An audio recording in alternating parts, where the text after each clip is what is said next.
Thanks, everyone, for joining us for Week 5 of the Blue Bench podcast. Today, we'll break down some important bills that received hearings in the House Judiciary Committee meetings this week. We're taking a look at housing bills and yet another attack from the MTGOP lawmakers to limit access to abortion and IVF. Plus, MTGOP is hard at work with big dreams of dismantling Montana's court system as we know it. Later in the show, Shannon gets to talk to kick-ass lawyer and defender of the Montana constitutional rights that we have, and former candidate for Lieutenant Governor Raph Graybill about the flurry of bills being introduced in the legislature to make the courts partisan and turn judges into full-blown politicians. Shannon, is nothing sacred anymore? It's a fascinating time right now. Air quotes, fascinating. But first, I know we have some breaking news as of yesterday from the Senate floor, yesterday afternoon. Shannon, what the heck is going on in the Senate? Yeah, and that's the big question. What the heck is going on in the Senate? It's a lot of activity there. So we've known Senator Jason Ellsworth, former president of the Senate, has been in front of Senate Ethics Committee facing allegations of criminal official misconduct. And yesterday on the Senate floor, Minority Leader Pat Flowers expressing concern that Ellsworth would not get a fair hearing because of essentially political motivations of the Republicans. And it's retaliation because Ellsworth has been aligning with Democrats. And there have been other moderate Republicans who are aligning with Democrats, and they're blocking a lot of bills that the far right are trying to get through.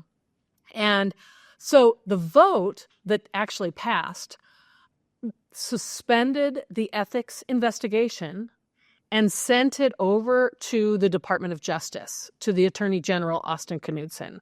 And there was strong opposition by the Republicans in the Senate on this move, but it passed.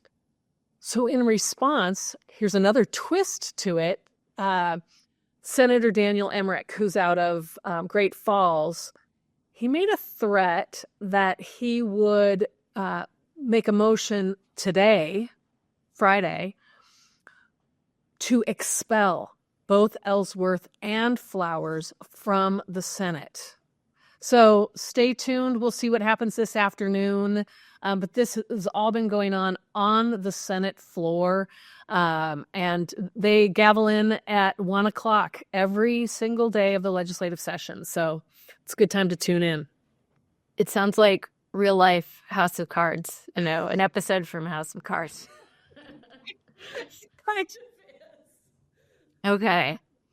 Well, we'll definitely keep an eye on that and be sure to keep folks informed on the latest news with that. But I want to transition to some bills that we heard in the House Judiciary meetings this week. So there were some interesting bills that received hearings.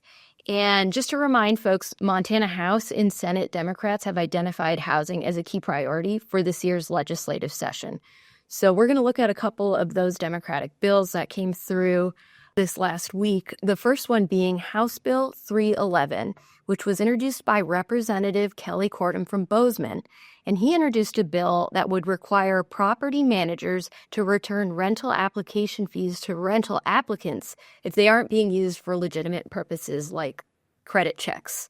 So let's roll the clip of that. Every day, Montanans pay rental application fees but don't get the apartment. Why are they paying for a service they never receive? Big, corporate, and often out-of-state landlords are harvesting application fees from Montanans desperate to find a place to live. One extreme example that happened in Bozeman is they'll get 50 applications, award the rental to the second person in line, and pocket the other 48 application fees. And that's $50 times 48, or almost $2,400 for an hour's worth of labor. Getting a roof over your head should not be like a raffle or a lottery, requiring money with no guarantee of housing. Shannon, this is a really interesting bill that is definitely targeting our Montana renters. What do you think of it? I'm really glad you're highlighting this bill. Housing has been an issue. We all are well aware of that. Property taxes have skyrocketed. People are concerned. All of these things we're hearing. But I heard, and when I was on the campaign trail, I heard a really interesting comment by a very brilliant woman who said, if you're not at the table, then you're on the menu. And that makes me think so much of the composition of the legislature. And it's, 99% of the people in the legislature are homeowners. Some of them own multiple homes. They're not renters. They're totally out of touch with, and I, speak for myself too, totally out of touch of what it's like to try to come up with a $50 fee and then not get that back just to find a place. And you have to probably do that multiple times because there's so little housing. So I have to, in addition to first, last, and damage deposit, I also have to come up with hundreds of dollars for these fees that I won't get back. So it's those kinds of things that we need to really think through and help others. We're serving, who are our constituents? They're not all just like us. Right. There was a young woman who actually testified in support of the bill this last week. She comes from Missoula. She's a University of Montana student. She had some really interesting insights to add. Let's roll the clip. This past summer, I personally applied to approximately 5 rental properties in Missoula, with application fees ranging from $25 to $50 each. As a first-time renter, I was declined for all of them, resulting in an overall cost of just $200 to just apply. Unfortunately, my experience is far from unique, as many students I've personally spoken to have faced similar challenges. See, we often think about how challenging it is to become a first-time home buyer, and how hard it is to come up with a down payment, how hard it is to qualify for a loan and pay the mortgage. But now we're seeing it very, very challenging to become a first-time renter. It's a whole different ballgame. So there was another bill that had a hearing in the House Judicial Committee meeting this week. Unfortunately, Representative Jonathan Carlin's bill, House Bill 304, his bill was tabled this last week. That bill was a proposal to give Montana renters a fair shot at reclaiming their rental security deposits. So, Shannon, this bill was tabled. Does that mean it's dead? Will we see this bill again this session? Yeah, it's an unknown, but if a bill is tabled, it's entirely possible to vote in committee to bring it from the table to have discussion and to take executive action on it. So it's if enough people, and here's my plug, join us for legislative action meetings Mondays at 5:30, Thursdays at noon. Go to the montanademocrats.org website to find out more about that. If we put pressure on the members of that committee to pull that bill back, that could do it. That said, the rule is no bill is ever dead until we sine die. Sine die is the official end of the legislative session, because things can be brought up and when you least suspect it. I also wanted to bring up one other bill that received a hearing in these House Judiciary Committee meetings this week. It's actually a Republican-sponsored bill. So Laurel Republican Lee Demings, his House Bill 316, creates a constitutional referendum to be voted on in 2026 that would define a person in the Montana Constitution as, quote, all members of mankind at any stage of development, beginning at the stage of fertilization or conception, regardless of age, health, level of functioning, or condition of dependency, end quote. So this bill is problematic for numerous and obvious reasons. One, it's a flagrant assault by MTGOP to deny women the freedom to make their own private healthcare decisions. So by defining personhood as a fertilized egg or embryo, this bill could harm the lives of women with high-risk pregnancies and undermine medical decision-making for families and healthcare providers. This bill is one of many bills that, to me, feel like they're desperate measures to try to fight something that is unstoppable, that Montanans overwhelmingly support the right for people to have authority over their own bodies, their own business, and that includes healthcare. And the CI 128 initiative that was on the ballot is a prime example of that, passed overwhelmingly, and Republicans and Democrats feel the same way about this. And we have seen, and we will continue to see, legislation that are scraps at efforts to take away that. And it's, there's a part of me that's like, bless their hearts. They're if this is the battle they want to fight, you go fight that battle. But the people have made it clear. Yeah, and the next point I want to bring up, which is extremely important when we're talking about these personhood bills, is that these kinds of bills could also limit access to in vitro fertilization in Montana. And this is not an exaggeration. We look at what happened in Alabama just this last year. The Supreme Court in that state ruled that frozen embryos were considered people. And at that point, IVF providers in Alabama suspended treatments out of fear patients and providers could face criminal charges by undergoing IVF. So this is a big issue. I don't think it gets enough attention in the news. Just this last week in this bill's hearing, we heard some powerful testimony from a Bozeman resident. Her name is Amber Nichols, and I want to play that clip for you, Shannon. What House Bill 316 will do is create deep uncertainty for families seeking to conceive with IVF treatment. What House Bill 316 will do is disregard the majority of Montanans who have voted time and time again for access to abortion in our state. And what House Bill 316 will do is signal to our daughters, sisters, nieces, friends, and neighbors that their healthcare decisions are not their own, that their legislators do not support their freedoms. I thought that was some really powerful testimony. There were lots of other people from across the state kind of saying similar things. That was very powerful. And I think we need to constantly remind ourselves that we don't know what it's like. Sure. So it's not their business. No, It's not their business.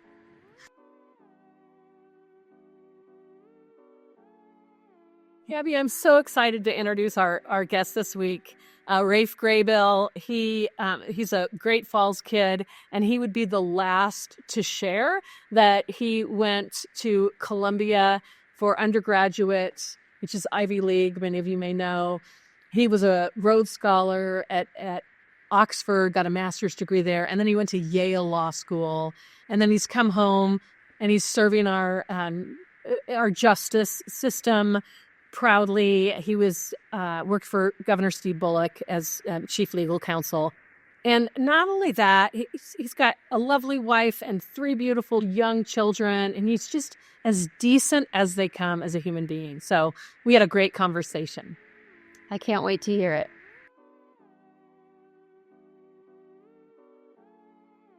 Raph, thank you so much for being on with us. We are thrilled and honored. You've been a champion for Montana with many, many different hats, including some of the things we've already discussed. But what we really want to get into today are the courts and have a better understanding of why it feels like the judiciary branch of our government is being attacked, quite frankly. And I was a social studies teacher. I think you know that. And that balance of power that is such a constitutional foundation to make sure that the executive doesn't have too much power, the legislative branch doesn't have too much power, the judiciary is critical there.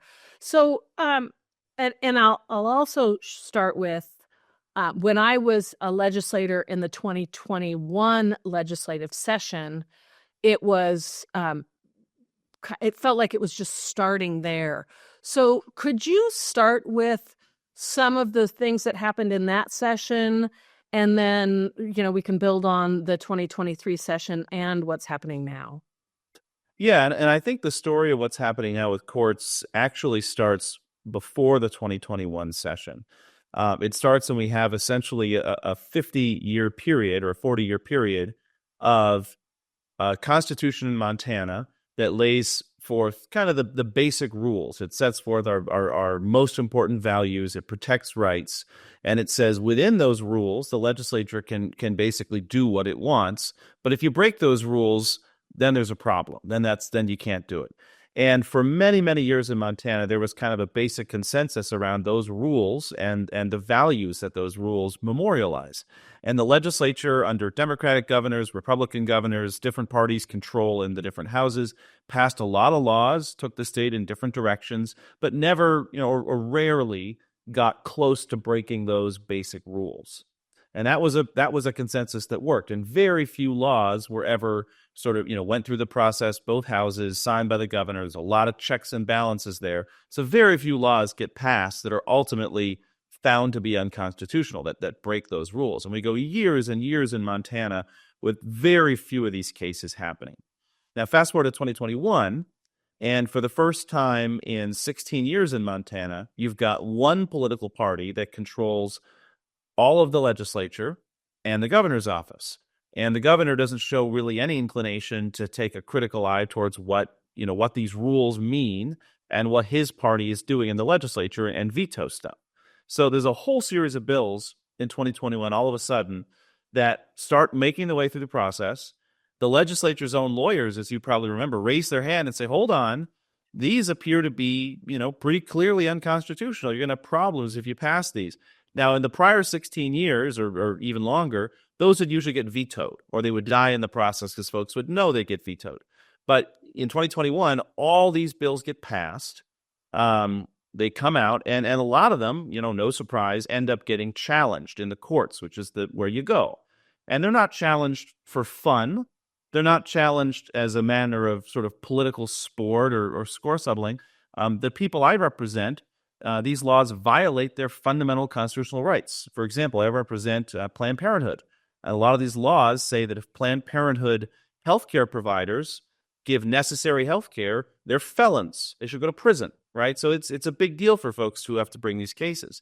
Well, the legislature's lawyers, turns out, were right on a lot of these laws. And when the courts looked at them in a really neutral way, they violated core constitutional protections. There weren't that many of these cases, maybe, a couple dozen across the two sessions, but it's way more than there were before. And the core problem is there was some failure in the checks and balances in the legislature or the governor's office that hadn't been the case before. And so to fast forward to where you started with your question, why the attack on courts?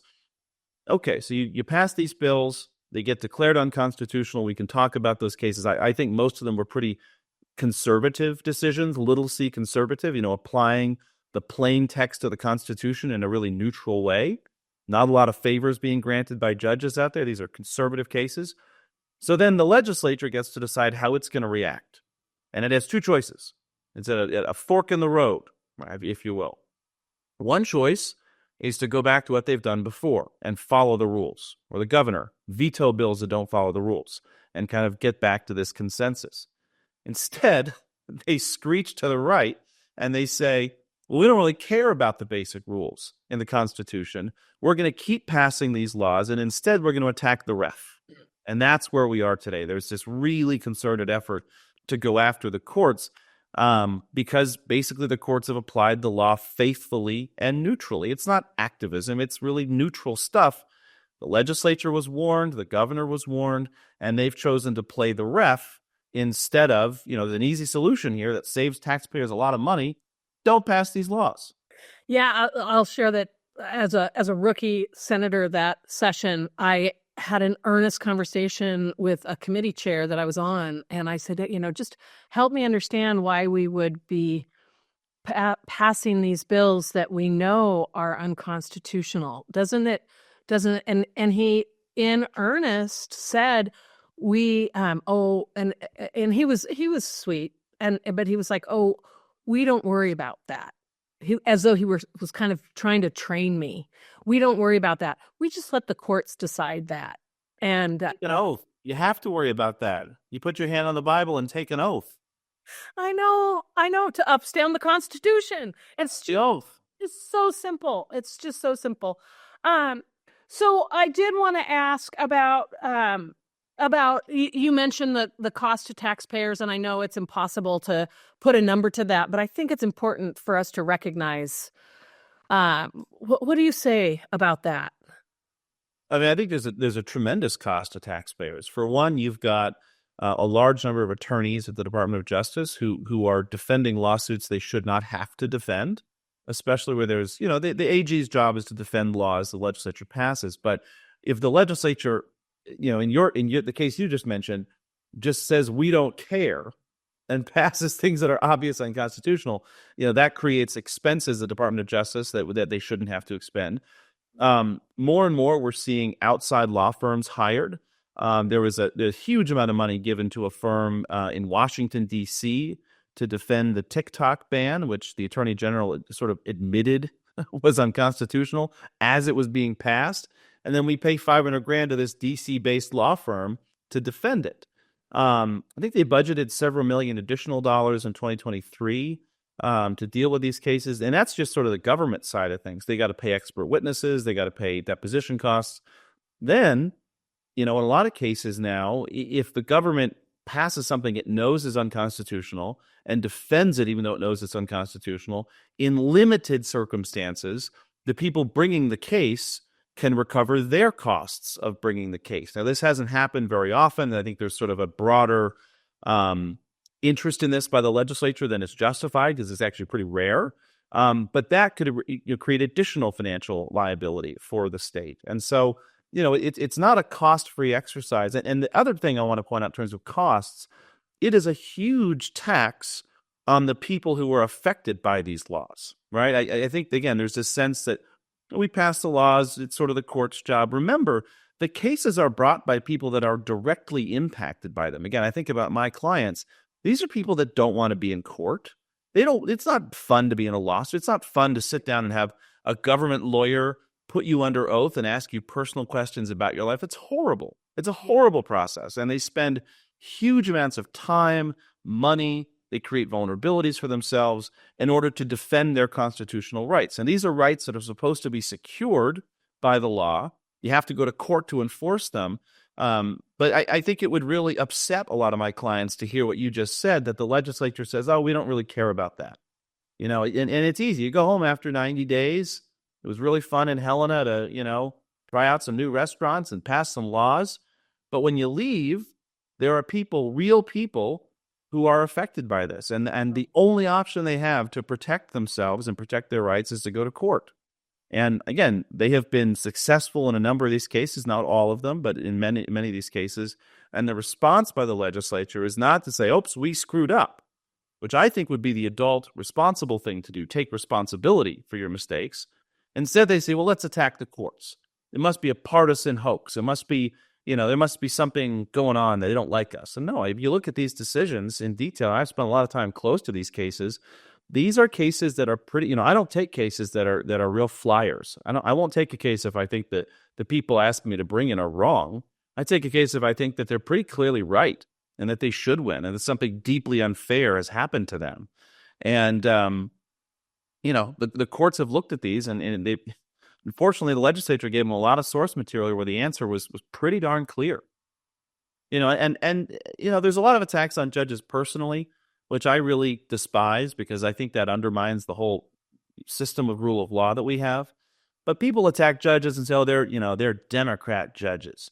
And a lot of these folks that they're shooting at were Republicans in their private lives before they became judges. It's not a partisan thing, but I think that there's kind of this cynical strategy of, anything we, the legislature, don't like must be partisan.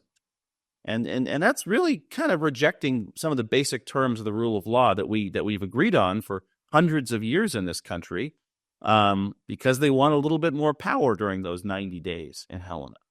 So, Rafe, tell us about what can regular, normal citizens who are very busy, as you are, with 3 kids trying to get to the basketball game or the whatever it is you have going on with your kids, your age, their age.